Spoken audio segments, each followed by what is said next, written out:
अक्सर देखा गया है हमारे घर की दादी, माँ, सब लेडीज पीपल के वृक्ष की पूजा करती हैं, लेकिन हमारे घर में अगर कोई पीपल वृक्ष उग आए तो उसे कटवा देती हैं।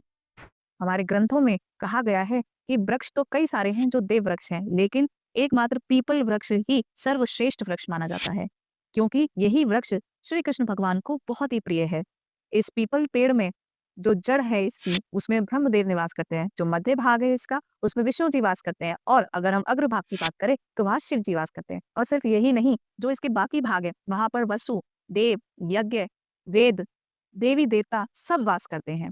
और पीपल का वृक्ष पूजनीय माना जाता है। इनफैक्ट अगर हमारे होरोस्कोप में हमारे जीवन में राहु, केतु और शनि कोई बुरा प्रभाव हमें दे रहे हो, तो उस समय पे हमें पीपल के पेड़ की पूजा बहुत ही अधिक फलदायी होती है। स्पेशली जब शनि की साढ़े साती हो या ढैया हो, आपको पीपल के वृक्ष की पूजा अवश्य करनी चाहिए। अगर हम बात करें कि पीपल को जल कैसे दिया जाए, तो पीपल को जल देते हुए आप ध्यान रखें कि तांबे का लोटा लें, उसमें थोड़ा सा गुड़ डालें और फिर आप पीपल के वृक्ष को जल दें। और दूध चढ़ाना भी बहुत ही शुभ होता है। पीपल के वृक्ष पे अगर हम दूध चढ़ाना है तो आप स्टील के लोटे में चढ़ाएं।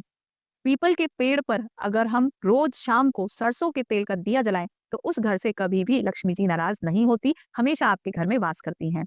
अब जानते हैं कि पीपल का वृक्ष हमें काटना क्यों नहीं चाहिए, पर उससे पहले हम ये एक बात जान लेते हैं कि पीपल का वृक्ष और पौधा दो अलग बातें हैं। जब एक पेड़ पर 1000 या उससे ज्यादा पत्ते होते हैं तो वो वृक्ष कहलाता है, और अगर 1000 पत्तों से कम है तो वो पौधा कहलाता है। तो जब भी 1000 पत्तों से ऊपर होके जो वृक्ष होते हैं वो हमें बिल्कुल नहीं काटने चाहिए। पीपल के वृक्ष काटने से हमें पाप भी लगता है। और अगर आपके गलती से कट गया है कोई पीपल का वृक्ष, तो उसकी जगह पे आप 10 पीपल के नए वृक्ष लगाइए और उनका पालन पोषण तब तक करिए जब तक कि वो पूरे वृक्ष ना बन जाएं।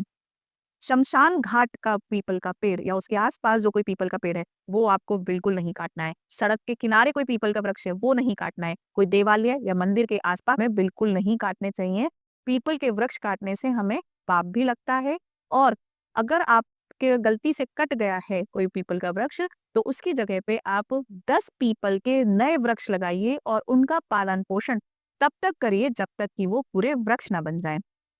शमशान घाट का पीपल का पेड़ या उसके आसपास जो कोई पीपल का पेड़ है, वो आपको बिल्कुल नहीं काटना है। सड़क के किनारे कोई पीपल का वृक्ष है, वो नहीं काटना है। कोई देवालय या मंदिर के आसपास का पीपल का वृक्ष है, वो भी आपको नहीं काटना है। लेकिन जो आपके घर की टंकियों के पास हो गए हैं, पानी के पास हो गए हैं, जड़ों के पास हैं, या फिर आपके बाथरूम के पास निकल आए हैं, या छोटे-छोटे जो पीपल के पौधे निकल आए हैं, वो आप बिल्कुल काट सकते हैं। उसमें कोई परेशानी, कोई दोष नहीं लगता है। फिर भी अगर किसी को ऐसा महसूस होता है, तो आप 108 बार विष्णु सहस्त्रनाम का